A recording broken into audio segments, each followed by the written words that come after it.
घने जंगल में कर्पूरतिलक नामक हाथी रहता था। उसका शरीर हृष्टपुष्ट और मांसल था। जब भी उस पर दृष्टि पड़ती, जंगल में रहने वाले सियारों के मुंह में पानी आ जाता। वे हाथी को मारकर कई दिनों के लिए अपने भोजन की व्यवस्था करना चाहते थे, किंतु हाथी जैसे विशाल और हृष्टपुष्ट जानवर को मारना उनके बस के बाहर था। अन्य सियारों की मंशा जानकर उनके दल के सबसे वृद्ध सियार जैकल ने एक दिन सभा बुलाई और बोला, मैं एक ऐसी युक्ति जानता हूँ जिससे हम इस विशालकाय हाथी का कामतमाम कर सकें। यदि तुम वैसा करो जैसा मैं कहता हूँ, तो इस हाथी के मांस का हम कई दिनों तक भक्षण कर सकेंगे। सियारों को यही चाहिए था। वे तैयार हो गए। बूढ़े सियार ने उन्हें युक्ति बता दी। युक्ति अनुसार कुछ सियार हाथी के पास गए और उसे प्रणाम कर बोले, महाराज की जय हो, महाराज की जय हो।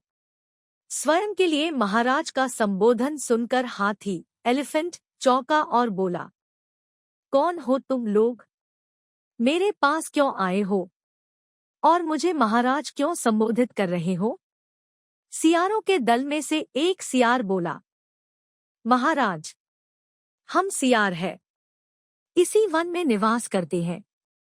बिना राजा के ये वन हमें नहीं सुहाता, इसलिए हम सबने निर्णय लिया है कि आपको इस वन का राजा घोषित कर दिया जाए।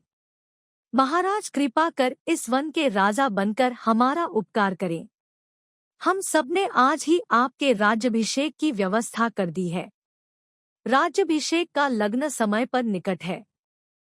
महाराज कृपया शीघ्र हमारे साथ चले। सियारों की चिकनी चुपड़ी बातों में आकर हाथी जंगल का राजा बनने तैयार हो गया और उनके पीछे पीछे चलने लगा। सियार उसे जिस मार्ग से ले जा रहे थे, वहां एक गहरा दलदल था। अनभिज्ञ हाथी दलदल में फंस गया। निकलने का बहुत प्रयास करने के बाद भी हाथी दलदल से बाहर नहीं निकल पाया। उसने सहायता के लिए सियारों को पुकारा, अपने होने वाले राजा की सहायता करो। तब सियार बोले, ऐसा मूर्ख हमारा राजा कैसे हो सकता है? तुम्हारी तो यही गत होनी थी। तुम हमारा आहार हो, तुम्हारे मांस का भक्षण कर हमारे कुछ दिन मजे से कटेंगे। हाथी अपनी मूर्खता पर पछताने लगा। वह दलदल से निकल नहीं पाया और वहीं उसके प्राण खेरू उड़ गए। सियारों ने छक्कर दवात उड़ाई।